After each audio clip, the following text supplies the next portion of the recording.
Diabetes is a chronic metabolic disorder. If we compare our body with a car, then the car needs fuel energy to move. Similarly, our body also needs energy to function properly. And here, the food we eat provides the energy, where the main source of energy is glucose, which is supplied to various organs or cells of the body through blood. And here, this function to work properly, we need insulin, which helps in entering the glucose into the cells. And insulin is produced by the beta cells of the pancreas, the organ we have behind our stomach.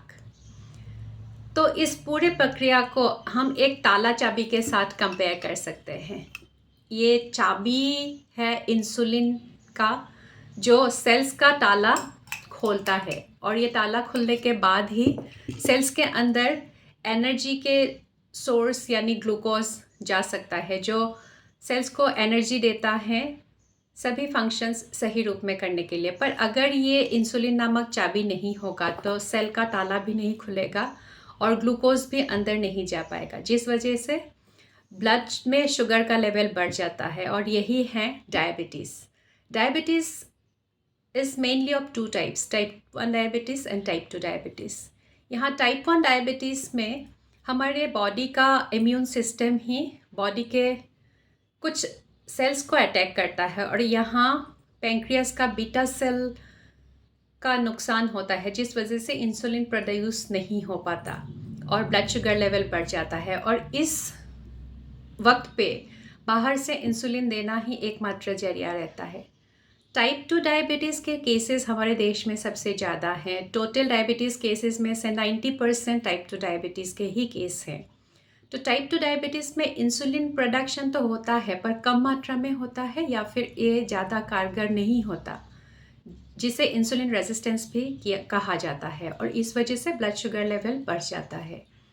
एक तीसरे type का diabetes है जो है gestational diabetes, जो pregnancy के दौरान कुछ महिलाओं का ब्लड शुगर लेवल हाई रहता है, पर ये टेम्परेरीली होता है ज़्यादातर वक्त, और बच्चा पैदा होने के बाद ब्लड शुगर लेवल अक्सर नॉर्मल हो जाता है।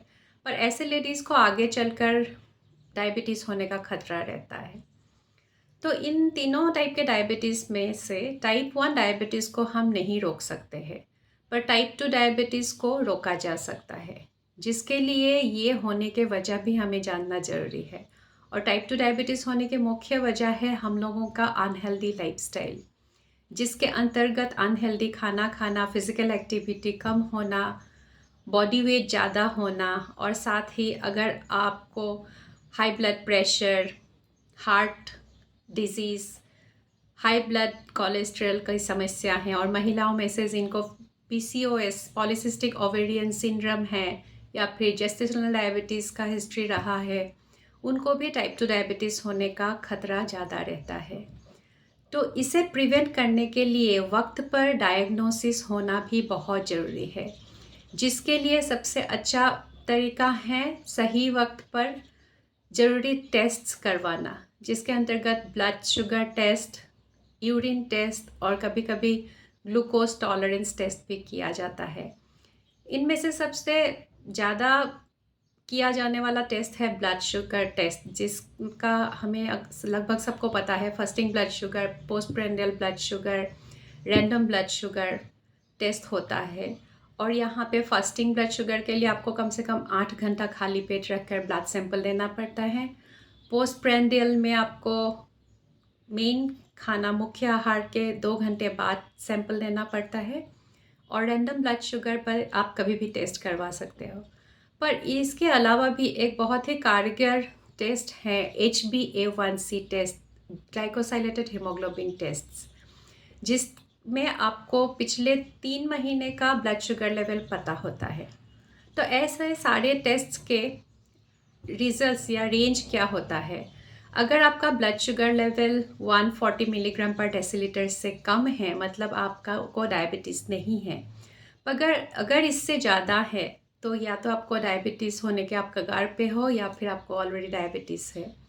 फास्टिंग ब्लड शुगर का नॉर्मल रेंज है 70 to 100 मिलीग्राम पर डेसीलीटर, और HbA1c का नॉर्मल रेंज है, अगर 5.7% से कम है मतलब आप नॉन डायबिटिक हो। 5.7% to 6.4% का मतलब है प्री डायबिटिक, और 6.5% से ज़्यादा मतलब डायबिटीज़। यहाँ प्री डायबिटीज़ एक ऐसा स्टेज है जो जहाँ पे blood sugar level border line पे होता है। अगर ये लोग सही समय पर सही खान पान लेना शुरू करेंगे और एक हेल्दी लाइफस्टाइल मेंटेन करेंगे तो वो डायबिटीज़ होने से बच सकते हैं, वरना इनका डायबिटीज़ होने का खतरा सबसे ज़्यादा है। जो डायबिटीज़ बीमारी होने के कुछ सिम्टम्स भी कभी कभी दिखाई देते हैं, जिनमें से कॉमन सिम्टम्स हैं ज़्यादा प्यास लगना, ज़्यादा भूख लगना, यूरिन आउटपुट ज़्यादा होना यानी ज़्यादा फ्रीक्वेंटली आपको टॉयलेट जाने लगना, बॉडी वेट अचानक से कम हो जाना, आई साइट वीक होना, जनरल वीकनेस फील होना या चिड़चिड़ापन, पुराना घाव या ज़ख्म जल्दी से नहीं भरना, ये सब, और स्किन प्रॉब्लम्स, ये सब डायबिटीज़ के सिम्टम्स हो सकता है।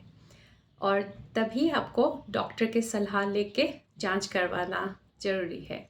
पर कई बार ऐसे कोई सिम्टम्स के बिना भी टाइप 2 डायबिटीज़ धीरे धीरे हमारे बॉडी को अटैक करते रहते हैं, और इसी वजह से हमारे देश के लगभग 50% लोगों को ये पता भी नहीं है कि उनको डायबिटीज़ है। इसीलिए वक्त पर जांच करवाना बहुत ज़रूरी है, जिसके लिए एक नॉर्मल हेल्दी सेहतमंद इंसान को 35 साल के उम्र से 35 इयर्स से डायबिटीज़ के लिए टेस्ट करवाना ज़रूरी है। और अगर आपका ये पहला टेस्ट नॉर्मल आता है तो हर 3 साल में आपको टेस्ट करवाना ज़रूरी है। पर जिनको डायबिटीज़ का खतरा पहले से है, मतलब रिस्क फैक्टर जिनका है, जैसे कि पहले ही मेंशन किया था, जिनका फैमिली हिस्ट्री है, फैमिली में किसी को अगर डायबिटीज़ ऑलरेडी है, जो ओवरवेट हैं, अनहेल्दी लाइफस्टाइल फॉलो करते हैं, या जिनको heart disease, high blood pressure, high cholesterol की समस्या है, और महिलाओं में से जिनको पॉलीसिस्टिक ओवरी सिंड्रोम है या जेस्टेशनल डायबिटीज़ का हिस्ट्री है, उनको जल्द ही जांच करवाना चाहिए। और बच्चों में भी 10 साल के से ज़्यादा उम्र के बच्चों में जिनको ओवरवेट है, जो बच्चे, और जिनका ये मेंशन किए गए रिस्क फैक्टर में से 2 या उससे ज़्यादा है, उनका भी डॉक्टर की सलाह से टेस्ट करवाना ज़रूरी हो सकता है। तो इसीलिए डॉक्टर की सलाह लीजिए और सही टाइम पे टेस्ट करवा के अगर डायबिटीज़ डिटेक्ट होता है तो डॉक्टर की सलाह से ट्रीटमेंट शुरू कीजिए, क्योंकि ये बीमारी जितनी जल्दी डिटेक्ट होती है और जितना जल्दी आप ट्रीटमेंट शुरू करते हो, उतना ही ज़्यादा इसको अच्छे से मैनेज किया जा सकता है, वरना इससे बहुत ज़्यादा बुरा कॉम्प्लिकेशंस होके खतरा भी पैदा हो सकता है। तो इसीलिए इस विषय पर जागरूकता होना बहुत ज़रूरी है। मेरे अगली वीडियो में मैं डायबिटीज़, टाइप 2 डायबिटीज़ को कैसे रोका जा सकता है उसके बारे में डिस्कस करूँगी। In my next video, we will discuss about how to prevent type 2 diabetes. Till then, I would request you to kindly like and share this page so that we can spread awareness in various sections of the society. Thank you.